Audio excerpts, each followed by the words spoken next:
Yes, hi. Yes, hi. This is Super Dave.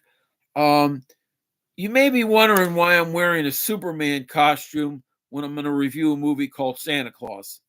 It's really a homage or a thank you to the producers of the Superman movies and Supergirl, um, Alexander and Ilya Salkin and their partner Pierre Spengler. Uh, Pierre Spengler and Alex and Ilya Salkin co-produced Santa Claus the movie, and to get right to the point, I'm giving this 4 stars. I think it's a wonderful film, not only during Christmas time, throughout all times of the year, and in many ways, it feels like a Superman movie, even though it obviously isn't a Superman movie. It's got a lot of the same wit. It's got what I would argue is the best special effects in these series of films that the Salkins have made. Again, it's directed by Jeno Schwark, who I believe does a very good job, an outstanding job on this movie. And let me give a little brief review, and get into this. Um, Basically, Santa Claus the movie came out November 27th of 1985, so it was for that Thanksgiving weekend, and there are really two elements of Santa Claus or Santa Claus the movie. In the titles, it just says Santa Claus, so that's the way I put it that way. It shows the origins of Claus and how he was delivering toys in the North Pole. By the way, Claus, later to be called Santa Claus, is played by David Huddleston.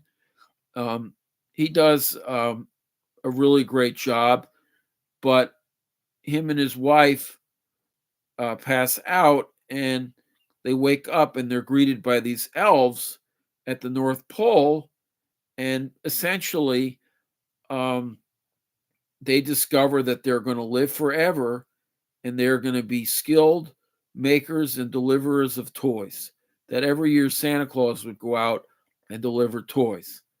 And so uh, the first half of the movie, or the first third or first half of the movie, is a wonderful origin story.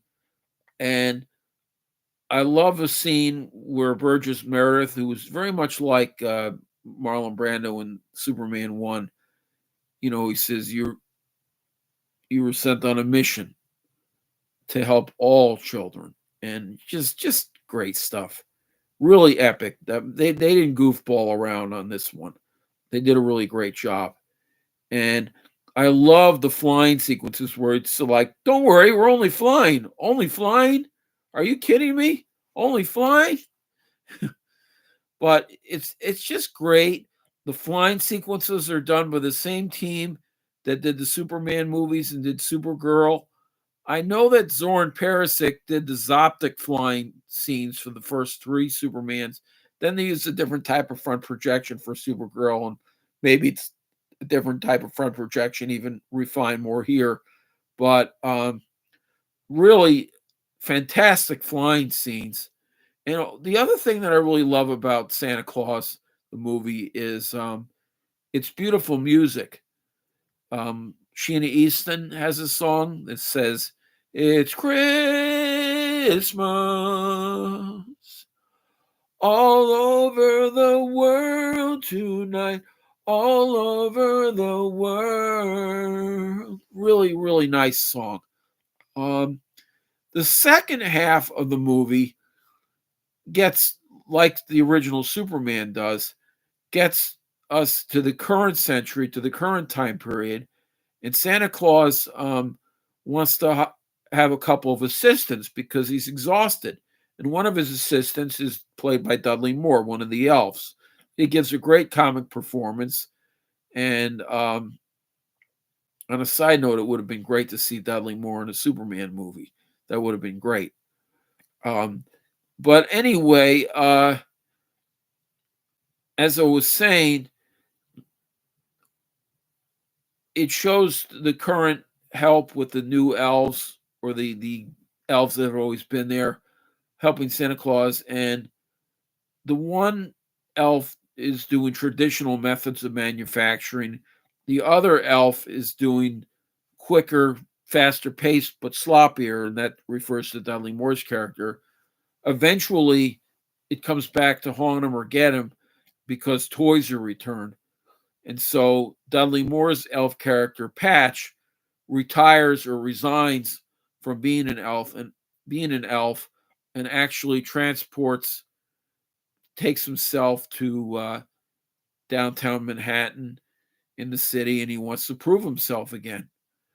And there he meets up with, very much like Gus Gorman did with Robert Vaughn, Richard Pryor and Robert Vaughn. That's very much the same type of relationship that Patch's character, played by Dudley Moore, has with BZ, played by John Lithgow. And he's like, well, we're going to make all these great toys, and he has to save John Lithgow's morale because John Lithgow's been making dangerous, stupid toys. And yet he's a very rich man.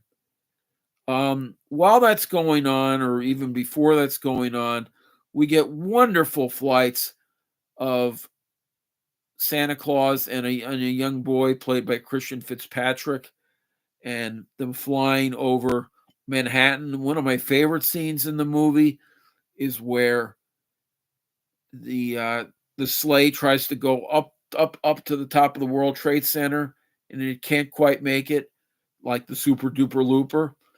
But really, once we get into the second half of the movie, Patch is conned into making these candies, and he has this special ingredient, and the people eat the ingredient, and people start to go flying and stuff, and it's an immediate hit. And then he's like, John Lithgow's like, well, how much do we charge for advertising or anything for this magic cornflakes, whatever you call it? He's like, no, we're not going to charge anything. We're going to give it away for free.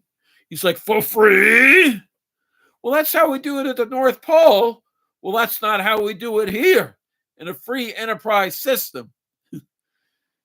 Just the chemistry, the comic wit, it's just fantastic. And yet they're not winking at the camera, which I love. It's just, they remembered what was great about these type of movies, and they carry the tradition on here.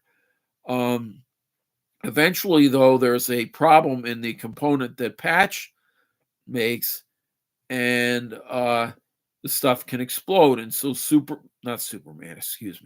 Santa Claus must come to the rescue with the female friend. I think her name is Carrie Came or something like that. I don't know. I have to look up the pronunciation of that actress's name.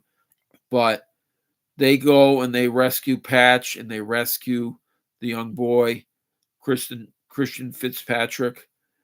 And they finally do the Super Duper Looper, where it goes around, dun, dun, dun, dun, dun, dun, dun, dun, dun. Meanwhile, BZ has gotten a hold of some of this magic candy canes, because he's like, the people are like, we can't wait a whole year. They're dying for a sequel. So he eats this candy and starts floating. And in the movie's final scene, you see BZ floating in space. He's like, let me down from here. Now, I know this was a short review, but you can just see the contrast of enthusiasm I have for Jenno Schwartz's Santa Claus as opposed to his disappointing Supergirl. Well, the Salkins were not making the kind of money they wanted on either of these two pictures. And in May of 1985, they sold or leased out the rights to make a Superman 4 to the Cannon Group, Golan and Globus, and we're going to talk about that next. Take care. Take care.